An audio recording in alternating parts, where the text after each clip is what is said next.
We've had the first three flyaway races of this season. We've got a generally good idea of what the pecking order is for 2022 in Formula 1. But which teams have maximised their performances so far and which teams have left a lot to be desired? My name is Luke Etheridge, and in this video I'm going to be going through the 10 teams so far and how they've done at the start of the season. Now, this ranking isn't just based purely on pace, it also takes into account consistency, how well they've maximised things through the start of the season so far, and also takes a look at where they are in the standings compared to where we would have expected them to be. If you do enjoy this, leave a like and subscribe, but let's get started with the first team, last year's champions, Mercedes. Mercedes have won an unprecedented 8 Constructors' Championships in a row. I don't see any possibility of them making it 9, however. They have very clearly got the third fastest car, and if anything, the gap in pure qualifying pace seems to have widened between themselves, Red Bull and Ferrari. Yes, in the race pace they do look pretty good, managed its tyres well. In Australia, Hamilton looking quicker than Perez, and possibly even Verstappen at points in last weekend's race. But they're still the third quickest car. The fact that they were running sensors on Lewis's car suggests they don't fully understand why they're having the issues that they are having. I'm going to give them a 6 out of 10. Mercedes have at least maximised everything they could have got out of their car, which is more than could be said to Red Bull. It's a very quick car indeed, but slightly unreliable. Christian Horner said he'd rather make a fast car reliable than a reliable car fast. George Russell seems to go for the opposite statement. They've dropped big points to Ferrari already this season. That power unit unreliability could cost them towards the end, especially if they start to take some grid penalties. And on Sunday's race, it was the first time this season where Ferrari looked clearly the fastest car. Again, I do expect them to nail down some of them gremlins, but it might come at the cost of performance. I'm going to give Red Bull 7 out of 10. Now, Ferrari are having their best year in ages, and they seem to have got almost everything perfect so far. The car looks superb. There's been no team strategy mistakes, although we are still extremely early on in the season. There's just one thing that is stopping me giving them a 10 out of 10. And that is Carlos Sainz has been quite a bit off the pace of his teammate. We've seen Perez get closer to Verstappen, and I do worry that when the Ferrari and the Red Bull are very evenly matched, this could lead to a 2-against-1 scenario with Red Bull versus Ferrari, and Leclerc will really be disadvantaged in that position. However, they look like the best team so far, probable championship favourites. I'm giving them 9 out of 10. Now, the next team is arguably one of the most curious in terms of performance this season. McLaren were touted alongside Ferrari as being early favourites after Barcelona testing. All that promise seemed to disappear though in Bahrain testing and the first 2 races, really struggling in qualifying and only picking up the odd couple of points in the race. Australia, though, was much, much better for the Woking-based team. 5th and 6th, a bit like Mercedes, maximising everything that they could have got out of that car. But also like Mercedes, they don't really understand why Australia worked so well for them. They seem to struggle in slow corners. They seem to struggle in high-speed straights. So that could cost them at other races down the season. And for that reason, with the car looking extremely inconsistent, I'm going to give them 5 out of 10.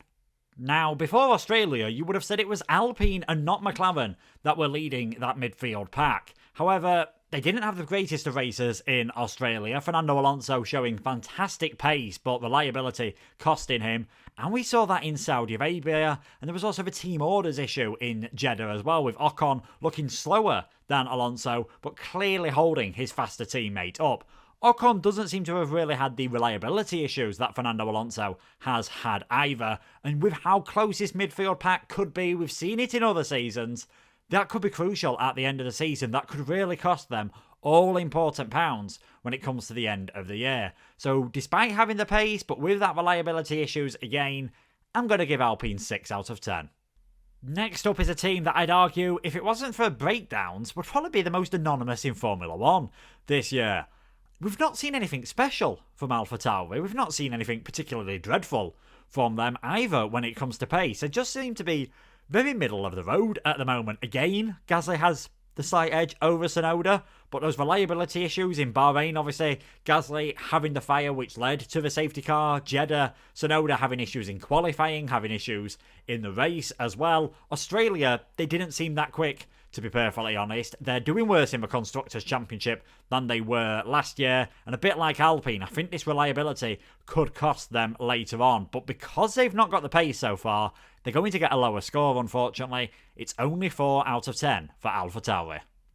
This team probably wouldn't mind being anonymous because they have had an absolutely disastrous start to the season.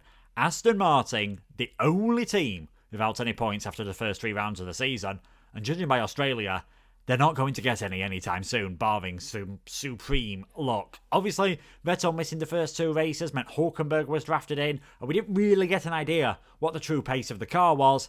Turns out the true pace of the car is absolutely dreadful. 2 crashes from each of the drivers as well in Australia suggest it is a real handful to drive, arguably the worst car that's come out of Silverstone since the Spiker days. It's only 2 out of 10 for Aston Martin. They really need to do better.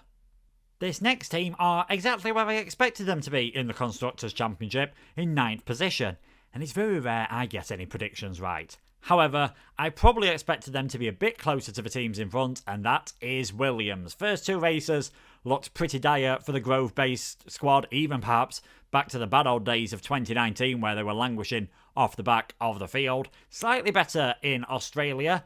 Only from Alex Albon though. He managed to pick up that point with a superb strategy, doing almost the entire race on the hard tyres. I reckon he could have done 157 laps if the regulations would have allowed him to. Nicholas Latifi looks to have taken a step back though this year and has had a lot of accidents so far. Admittedly, the one in Australia with Stroll, probably not fully his fault, because it has been more strategy and a bit of good fortune that has got Williams their 1 point this year. I'm only going to give them 5 out of 10. One of the teams that has been a surprise package so far in 2022 is Alfa Romeo, with a brand new driver lineup, Valtteri Bottas coming from Mercedes and Zhou Guanyu being promoted from Formula 2. I hold my hands up here. I got it completely wrong. I was expecting them to be bottom of the championship. Didn't have a lot of hope for them. In testing, they showed a bit of promise, but there was always that feeling, is it a glory run? Bahrain qualifying showed it definitely wasn't, and Bottas has definitely carried on that pace throughout the season. Understandably, Zhou is a bit further back, did still get a debut point though in Bahrain, just missing out in Jeddah and Australia. Points are deducted for the unreliability that we saw in Jeddah from Bottas, and also does seem to be a bit of a tricky car to get off the line. Zhou and Bottas losing out badly in race number 1 of the season, but Alfa Romeo would have definitely taken this start to the season that they've had. They're getting 7 out of 10. Last but not least, it is Haas, who played some brilliant 4D chess in getting rid of Kevin Magnussen, bringing in Nikita Mazepin so they could use his money to develop a car, and then getting rid of Mazepin and bringing back Kevin Magnussen. And it is the Dane who has scored all of Haas's points so far this year. He's done a fantastic job in the first 2 races. Was a bit more off the pace though in round 3, and that's my concern with Haas. We saw this in their first ever season in 2016. We saw it a bit in 2018, also 2019 as well. They start the season higher and then tend to tail off. Mick Schumacher has been a bit crash happy as well, so that's certainly going to be a concern throughout the year. But all in all, not bad at all so far for Haas. They are also getting 7 out of 10.